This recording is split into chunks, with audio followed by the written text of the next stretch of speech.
নমস্কার বন্ধু, আমি সন্দীপ বাগ। আপনারা দেখছেন Sandip Bag for you YouTube channel. আজ জাভাস্ক্রিপ্টের 49 নম্বর ক্লাস। আজকের ক্লাসে শিখবেন পপ ফাংশন সম্পর্কে। জাভাস্ক্রিপ্টের অ্যারের পপ ফাংশন অর্থাৎ পপ মেথড সম্পর্কে বিস্তারিত আলোচনা করব। এই পপ মেথডের কাজ কি? একটি অ্যারের সর্বশেষ ভ্যালুকে মুছে ফেলতে সাহায্য করে। যেমন দেখুন, এখানে একটি অ্যারে তৈরি করা হয়েছে এবং এই অ্যারের দেখুন এইগুলো এলিমেন্ট বা ভ্যালু বলতে পারি কমা দ্বারা সেপারেট করা হয়েছে বা সেপারেট করা থাকে কমা দ্বারা ডিফল্টভাবে। আমরা এই অ্যারের শেষের দিক থেকে মুছে ফেলতে পারি। দেখুন এখানে ডিলিট বাটন আছে, সিপিইউ যে এলিমেন্ট বা ভ্যালুটি আছে এটি কি মুছে যাবে। ডিলিট বাটনে ক্লিক করলাম, দেখুন পুনরায় ডিলিটে ক্লিক করলাম। RAM, keyboard, mouse. আশা করছি বুঝতে পেরেছেন এই পপ মেথড দ্বারা আমরা একটি অ্যারের সর্বশেষ ভ্যালুগুলোকে মুছতে পারি। দেখুন পুনরায় ডিলিটে ক্লিক করলাম, কম্পিউটার যে ভ্যালুটি ছিল সেটিও ডিলিট হয়ে গিয়েছে। চলুন আমরা বিস্তারিত শিখে নিই। নোটপ্যাড প্লাস প্লাসে প্রবেশ করলাম। এখানে আমরা 48 নম্বর ক্লাসে এইটি শিখেছিলাম।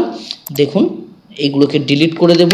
আর এখানে যে ভ্যার আছে এবং এক্স ভ্যারিয়েবলের নাম, এখানে যে আমরা অ্যারে তৈরি করছি এই অ্যারেটি রাখলাম সময় বাঁচানোর জন্য। আশা করছি এগুলো জানেন। যদি না জানেন অ্যারে সম্পর্কে বা জাভাস্ক্রিপ্টের এটি প্রথম ক্লাস দেখেন, তাহলে অবশ্যই আপনারা ইউটিউব চ্যানেলে প্রবেশ করে সন্দীপ বাগ লিখে সার্চ করুন। নতুন হলে সাবস্ক্রাইব করে নেবেন এবং এর ভিতরে প্রবেশ করে প্রথম থেকে জাভাস্ক্রিপ্টের ক্লাসগুলো দেখতে থাকুন, তা না হলে বুঝতে সমস্যা হবে। এখন আমরা এই অ্যারেটিকে ডিসপ্লে করব, তাই document ডকুমেন্ট ডট রাইট প্যারেন্থেসিসের ভিতরে আমরা এক্স ভ্যারিয়েবলের নামটি অর্থাৎ অ্যারের নামটি দিয়ে দিলাম, সেমিকোলন দিলাম, সেভ করলাম। ফাইলটি ব্রাউজারে ওপেন করব। দেখুন index file open with Google ক্রোমে ওপেন করলাম। দেখুন এখানে আমাদের অ্যারেগুলো দেখা যাচ্ছে, এইগুলো এলিমেন্ট। আমরা এখন র্যাম যে লেখাটি বা ভ্যালুটি আছে অ্যারের, এটিকে ডিলিট করতে চাইছি, সেহেতু আমাদের এখানে ব্যবহার করতে হবে এক্স, অর্থাৎ এই যে এক্স অ্যারে রয়েছে অ্যারের নাম ভ্যারিয়েবলের নাম সেটিকে দিলাম এবং এর সঙ্গে আমরা পপ মেথড ব্যবহার করব, তাই ডট মেম্বার অপারেটর পপ লিখলাম এবং পপ যেহেতু একটি ফাংশন বা মেথড তাই আমরা প্যারেন্থেসিস দিলাম এবং সেমিকোলন দিলাম। এখন পুনরায় আমরা এক্স এর ভ্যালুটিকে শো করাবো বা ডিসপ্লে করাবো, তাই document document dot writ right parenthesis এবং এক্স অ্যারের নাম দিয়ে দিলাম, সেমিকোলন দিলাম। এখন সেভ করে ব্রাউজারে ওপেন করে দেখাই, সবগুলো একসঙ্গে দেখাবে। কিছু দেখাচ্ছে না, কিছু একটা ভুল হয়েছে। চলুন কি ভুল হয়েছে, document হবে, এখানে বানান ভুল হয়েছে। document ডকুমেন্ট টি একটা বেশি হয়েছে, কেটে দিলাম। দেখুন সেভ করলাম, ব্রাউজার ওপেন, রিফ্রেশ করলাম, সব একসঙ্গে দেখাচ্ছে। কারণ আমাদের ব্রেক ট্যাগ ব্যবহার করতে হবে। এখানে প্লাস সাইন দিলাম, এগুলো জানেন। ডবল কোট দিলাম, ডবল কোটের ভেতর ব্রেক ট্যাগ ব্যবহার করব, বিআর ব্রেক ট্যাগ।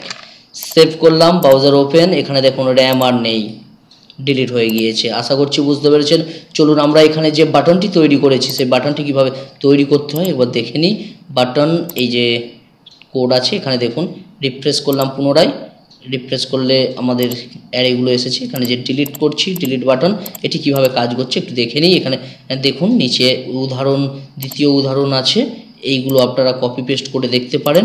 এটি আমরা তৈরি করা শিখব। চলুন আমরা প্রথমত আমাদের এই যে অ্যারেটি আমরা জাভাস্ক্রিপ্টের মাধ্যমে দেখাচ্ছি, এই অ্যারের ভ্যালুগুলোকে আমরা HTML পি ট্যাগে দেখাবো। তাই এখানে একটি পি ট্যাগ নিলাম, পি ট্যাগের একটি আইডি নেব, আইডির নাম দিলাম ডেমো দিলাম। এখন পি ট্যাগটি শেষ করব। দেখুন পি ট্যাগ শুরু করলাম, শেষ করলাম। আরেকটি বাটন থাকবে, বাটন BUTTON বাটন নিলাম, জাস্ট বাটন নিলাম। এখানে বাটনের নাম দিলাম ডিলিট।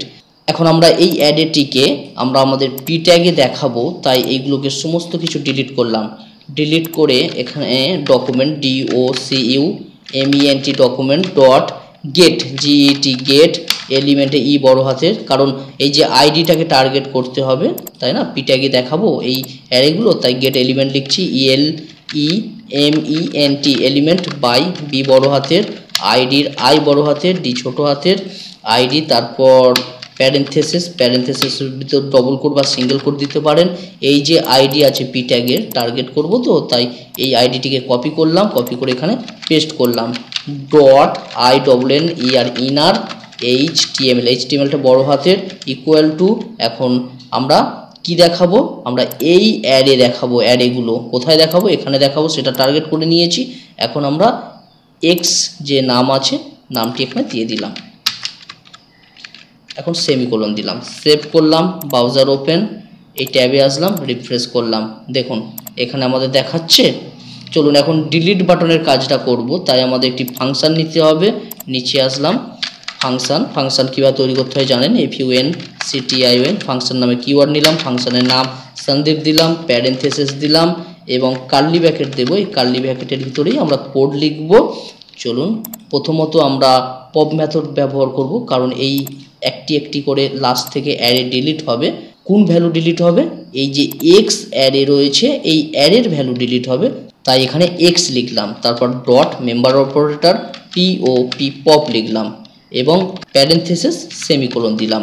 এখন পুনরায় আমরা আমাদের এই আইডি দিয়ে দেখাবো ডিলিট হচ্ছে, সেটা করার জন্য একইভাবে document dot get element ID নিতে হয়। এটিকে আর লিখলাম না, জাস্ট কপি করলাম। দেখুন এখন সেভ করলাম, ব্রাউজার ওপেন করলাম, রিফ্রেশ করলাম। ডিলিট বাটনে যদি এখন ক্লিক করি কোনো কাজ হবে না, কারণ ডিলিট বাটনটাকে অ্যাক্টিভ করানো হয়নি। ডিলিট বাটনটিকে অ্যাক্টিভ করতে হবে এখানে অন ক্লিক, কারণ ডিলিট বাটনে ক্লিক করলে তবেই এই ফাংশনটি রান হবে, তাই এখানে অন ক্লিক ইভেন্ট ব্যবহার করতে হবে। বাটনে ONCLICK equal to double quote, এই যে ফাংশনের নাম আছে প্যারেন্থেসিস, এটিকে কপি করলাম, কপি করে এখানে দিলাম। দেখুন সেভ করলাম, ব্রাউজার ওপেন, রিফ্রেশ করলাম। এখন ডিলিটে ক্লিক করছি, দেখুন লাস্ট থেকে ডিলিট হচ্ছে, পুনরায় ডিলিটে ক্লিক করলে কিবোর্ড ডিলিট হবে। দেখুন এইভাবে আমাদের অ্যারের পপ মেথড কাজ করে। আশা করছি বুঝতে পেরেছেন এখানে কিভাবে কাজ হয়েছে। কোডটি একটু দেখে নিন। এখানে যে আমরা অ্যারেটি ব্যবহার করেছি সেই অ্যারেটিকে ডিসপ্লে করিয়েছি এই পি ট্যাগে document dot get element by আইডিকে টার্গেট করা হয়েছে এবং ডিলিট করার জন্য আমরা এখানে ফাংশন নিয়েছি, কারণ বাটনকে কাজ করানো হবে তাই ফাংশন কল করেছি। এবং এক্স ডট এই যে অ্যারে আছে অ্যারের ভ্যালুই ডিলিট হবে, তাই এখানে এক্স লিখেছি এবং ডট পপ হচ্ছে একটি মেথড বা ফাংশন, সেটিকে দিয়েছি, যুক্ত করেছি এবং আমরা পুনরায় পি ট্যাগকে টার্গেট করে দেখিয়েছি। দেখুন আশা করছি বুঝতে পেরেছেন। এইরকম যদি ভিডিও দেখতে চান বা জাভাস্ক্রিপ্টের বিস্তারিত শিখতে চান আমার সঙ্গে থাকুন এবং অবশ্যই সন্দীপ বাগ ফর ইউ চ্যানেলটি সাবস্ক্রাইব করে রাখুন, আর সমস্ত নোটস পেয়ে যাবেন সন্দীপবাগ.com ওয়েবসাইটে।